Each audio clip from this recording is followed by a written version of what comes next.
To begin with, we have this concept of the people from other planets as little green men.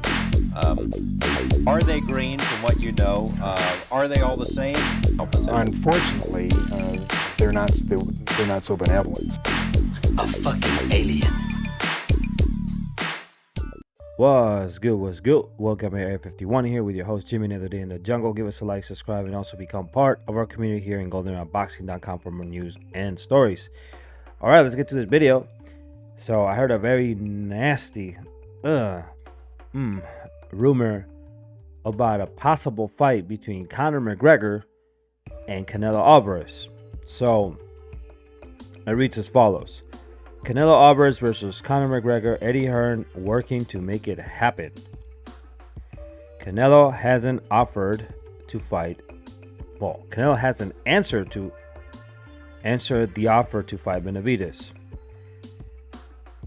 It's not yet known who will be Saul Canelo Alvarez's next opponent for the fight he plans to take on in September. This is in goldenroundboxing.com, by the way. And although the Mexican's wish is a rematch against Dimitri Bivol, who he lost to last year at 175 pounds, it seems that the teams of both fighters have not reached an agreement, and that option seems to fizzle out more and more every day. David Benavidez' team wants to do everything they can to get a shot at Canelo, and it looks like they are serious about it. Representatives from David Benavidez are prepared to offer Canelo Alvarez a deal that includes close to $50 million in guaranteed money, so that's guaranteed. Sources familiar with the offer told Sports Illustrated. Chris Mannix wrote on his Twitter account. Actual purse will be in the neighborhood of $40 million per source. Splits on gate revenue and pay-per-view upside would push the total package close to $50 million.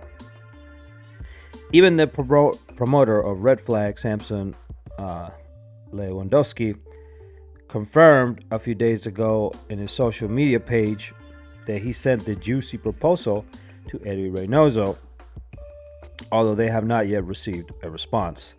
And apparently, Benavidez' team already has a candidate in case Canelo does not accept the offer, and it is none but David Morrell Jr.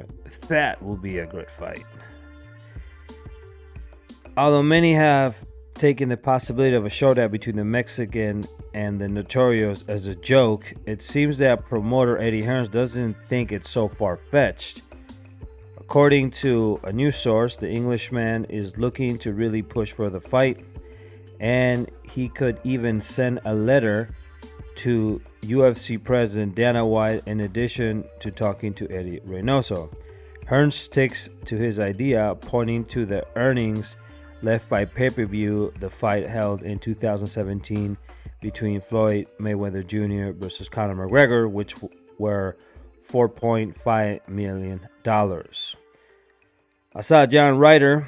I'm a southpaw. Ryder was a southpaw. Billy Joe Saunders was a southpaw. I've been seeing methods. I've been seeing things I do, said McGregor a few weeks ago. I know he's wanting. I'd fight Canelo, no fucking problem. Out straight, no problem. All right, so we don't know what Canelo Alvarez is going or not going to do, but one thing is for sure. He has to fight David Benavidez for $50 million. I mean, if you avoid David Benavidez for $50 million, then all this shit about payday goes down the window, because you're getting paid the most money you had got paid since you fought Gennady Golovkin, which was another fraud. And you had another opportunity to get paid handsomely if you would have fought Demetrius Andrade in 160 in middleweight for an undisputed championship to make history for Mexico, a fight that you declined in order to fight Rocky Fielding with a rehydration clause. So now you're getting offered $50 million. In fact, you got offered $100 million just to fight David Benavidez in a contract that also included Jermall Charlo, if I'm not mistaken. And you decided to go for the lesser offer, which was for 80 million, which was offered by the zone of Gennady Golovkin, which is in the way out, never fought at 168, and also fighting Dimitri Bivol, which ended up beating you. Listen, bro, I don't know who cares about boxing or who doesn't care about boxing, but I do care about boxing. And at the end of the day, we need fighters who are willing to risk losing. And this is a cancer that is eating up the sport. There's a lot of fighters who are ducking other fighters in order not to lose. It's like they're afraid of losing their fan base, right?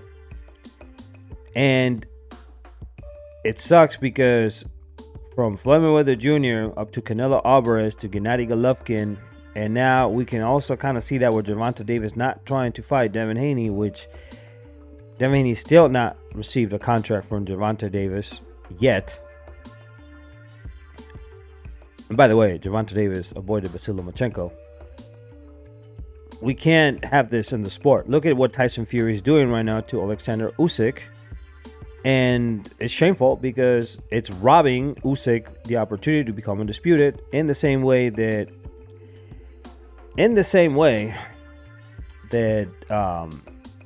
this guy, what's his name? Anthony Joshua robbed Deontay Wilder from being undisputed when he had 3 belts. I just want to see the best fight the best, or at least the most dangerous, fighting the most dangerous opponents. And Canelo Alvarez, he's had diarrhea any time he thinks about David Benavidez. So, listen, he's got to take David Benavidez. If he doesn't take David, he needs to take Dave Morrell Jr. because Dave Morrell Jr. has the WBA strap. But David Benavidez has I think he's the interim champion, the WBC. He needs to take those fights. He can't find no William Scum or Scum or whatever. I call him William Scum from now on, though. Another British fighter or wherever he's from, or some other guy who was like German or he was ranked number 1. I don't want to see that garbage. Nobody wants to see this. If you're not fighting Dimitri Bivol again, and he wants to fight at 168 for all the belts, and he is now technically the A side because he beat you, then you need to be taking on past ghosts. You need to fight at least Demetrius Andrade, who is your mandatory. He's at least not ranked number 1 in 2 organizations. You need to be fighting him, or David Benavidez, or Dave Morrell Jr. Fighting even Jermall Charlo will be way better, even though it's not a fight that I want to see because Jermall Charlo also ducks a lot of fighters, ducked David Benavidez, Andrade. But still, it's not good. Honestly, it's not good enough. I actually fight Jermall Charlo because Jermall Charlo at least has all the belts at 154, and he's called you out. So by him calling you out, he's putting himself in that position. But Berlanga, it's just not working. William Scum, not working. You can't fight no Joan Riders anymore. You need to fight who you're supposed to fight. And unfortunately, I wouldn't be surprised if he fought Connor McGregor. But if he fights Connor McGregor, it will be the most embarrassing fight. Because this dude is only 32 years old. Canelo Alvarez is 32 years old. So he technically is still in his prime. Okay? Floyd Mayweather Jr. beat Manny Pacquiao at an older age. Floyd Mayweather Jr. beat Canelo when Canelo was much younger. And Floyd Mayweather Jr. was like 35, if not mistaken. There's no excuse for this man. Canelo Alvarez is a fraud. Bernard Hopkins was fighting fighters at 50 years old like Sergey Kovalev. And this guy, who is literally 18 years older than Bernard Hopkins at 50, he's having trouble fighting Black American fighters and some Latino fighters too from the United States and Cubans. So he needs to step up the plate. If he is truly one of the best boxers ever in Mexico, in the United States, he's he's pulp compared with other fighters that have been in his history. It's not. I mean, Canelo doesn't exist. But in Mexico, if he wants to be considered at least one of the best from the 60s going up, okay, he's going to have to really fight all these guys. And he's going to lose. He will lose. But at least he took the risk. And you cannot excuse the fact, all this bullshit that he's the face of. Listen, bro, there's no face of boxing. Okay? There's no such thing as the face of. What does that fucking mean? Nothing. Face of boxing. People say this shit. Who came with this shit? The face of boxing. What is the face of boxing? It's an imaginary term. To me, the face of boxing, as somebody who watches fights, is not Canelo Alvarez. I like other fighters. I like, for example, Stefan Fulton. To me, in his division, he's a really good fighter. But is he the face of all boxing? There's other fighters that like too. There's many fighters that are face of boxing. Not just Canelo. Now, if you want to say he's the most commercial fighter, then yeah, okay. Okay, he's the most commercial fighter. That's why Connor McGregor wants to fight him. Sees money. But see, you're not a prostitute. Remember that. You're not a hooker. You're not a gold digger. You're a boxing fan. So you want to make sure that your fighter is taking the best fights and not be cheering for his purse. You're not getting paid for this. A side or B side. In fact, if you're going to go by the bullshit of the face of boxing, Dimitri Bivol just beat this guy. So Dimitri Bivol is now the face of boxing because he beat the face of boxing. He should have beat the face of boxing then. Right? See how stupid that sounds? See, most people are not boxing fans. They are commercial. They are looking. Boxing is very racial, so they're not gonna tell you, but they're gonna include their racial bias into the profile of the fighter they believe is gonna represent that. And this is the truth. And that's sad. So anyway, let's leave it like that. Give us a like, subscribe. I hope he doesn't fight Conor McGregor. That will be humiliating. And the excuses will be just draining. I hope that doesn't happen. All right. Peace out. Give us a like. Subscribe to the next.